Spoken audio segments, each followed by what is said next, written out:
కాంగ్రెస్ పార్టీతో మాజీ మంత్రి జీవన్ రెడ్డి బంధం తెగిపోయింది. 4 దశాబ్దాలకు పైగా కాంగ్రెస్ తో ఉన్న అనుబంధాన్ని రాజీనామాతో తెంచుకున్నారు జీవన్ రెడ్డి. కాంగ్రెస్ కండువాతో బయలుదేరిన జీవన్ రెడ్డి హనుమాన్ టెంపుల్లో ప్రత్యేక పూజలు నిర్వహించారు. అనంతరం బండారి గార్డెన్ కు చేరుకుని అభిమానులు అనుచరుల సమక్షంలో రాజీనామా ప్రకటించారు. సుదీర్ఘ కాలంగా కాంగ్రెస్ లో ఉన్న తాను పార్టీని వీడటం బాధగానే ఉన్నా అవమానాలు భరించలేక బయటకు రావాల్సి వచ్చిందన్నారు జీవన్ రెడ్డి. రాజీనామా తర్వాత కొద్ది రోజులు జనం బాట పట్టనున్నారు జీవన్ రెడ్డి.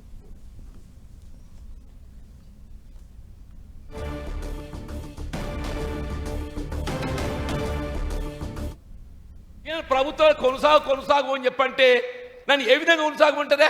నా కార్యకర్తల హక్కులను కాపాడలేక ఆ కుటుంబం బలైపోతే మీ సంయమనం పాటించాలి. ఏ సంయమనం పాటిస్తాను? పదవుల కోసం తాపత్రయం కాదు. ముఖ్యమంత్రి గారు స్వయంగా లక్ష్మణ్ కుమార్ గారు వారి లైవ్ ఎవిడెంట్ వారు సుముఖంగా ఏదైతుందో ఉత్తర్వులు జారీ చేయమని చెప్పినాక ముఖ్యమంత్రి గారి యొక్క మాటకే ఇవాళ ఏదైతుందో మరి విలువ లేక కార్యకర్త కిరాతంగా బలైపోతే మరి ఎక్కడ రక్షణ అని చెప్పంటుండే ఎవరు కాపాడాలంటుండేను? కార్యకర్తల కుటుంబాలు బలైపోతే పార్టీ స్పందన లేకుంటే ప్రభుత్వ స్పందన లేకుంటే మరి ఏ విధంగా కొనసాగడం అని చెప్పంటుండే. నేను ప్రభుత్వ సలహాదారు అడగలే, నిన్ను కార్పొరేట్ చైర్మన్ అడగలే, నాకు అర్హత లేకనా? అడేవాడు పోచాల శ్రీనివాసుడు బతకచ్చినోడు ఆడికి ప్రభుత్వ సలహాదారు ఆడేవాడే.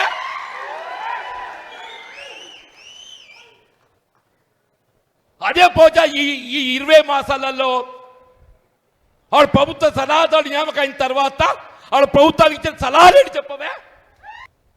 అంటే ఏంటి? నీ అడుగులకు ఎవడు మడుగలు ఒత్తుతాడో వాడికి పదవులు. నేను అడుగుతున్నా, ఎవరా ఈ వేం నరేందర్ రెడ్డి?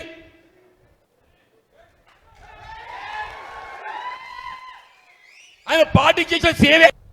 బాబు చిన్నారెడ్డి గారు మా మిత్రుడు, he senior to me. When I joined into Congress party, he was state youth Congress president. వనపర్తికి టికెట్ ఇచ్చి అక్కడ ఉన్న ప్రత్యేక పరిస్థితులలో ఆయన టికెట్ మొన్నగా మామూలు టికెట్ ఇక్కున్నట్టు తీసుకొని మినిట్స్లో పెట్టిండ్రు. బై నీకు ప్రభుత్వం వచ్చినాక తగిన గౌరవం ఇస్తాం, నీకు రాజ్యసభ ఇస్తాం అని చెప్పన్నారా? మొన్న ఆయన స్టేట్మెంట్ చూసిన బాధ కలిగిందే. నాకు నా అనుభవం, సీనియారిటీ, నా టికెట్ ఇచ్చి రాకపోవటం, నేను ఆనాడే ఆత్మహత్య చేసుకోవాలని స్టేట్మెంట్ ఇచ్చిండే. చిన్నారెడ్డి గారు ఏదైతుందో నాకు జరిగిన అవమానానికి నేను ఆత్మహత్య చేసుకోవాలనేటుగా ఆలోచన వచ్చింది చెప్పిండే చిన్నారెడ్డి. ఇదేనా పార్టీ సీనియర్కి ఇచ్చే గౌరవం?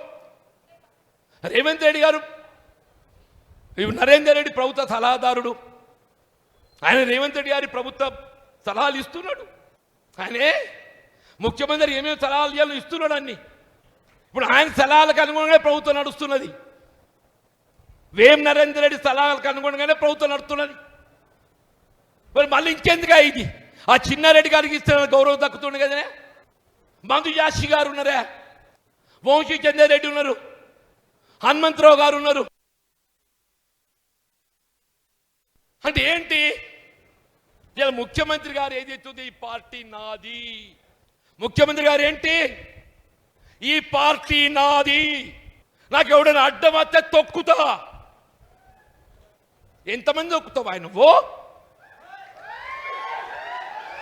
ఎంతమంది తొక్కుతావు నువ్వు? ఇవ్వాలే చెప్తున్నా నేను, నీ తొక్కుడు కాదు. మన జగిత్యాల నియోజకవర్గం ఏదైతుందో నినదించినాడు, అడ్డుపడ్డనాడు ఏదైతుందో అది ఏ శక్తి కూడా మమ్మల్ని అడ్డుకోదు, ఆపలేదు చెప్పట్టు నేను.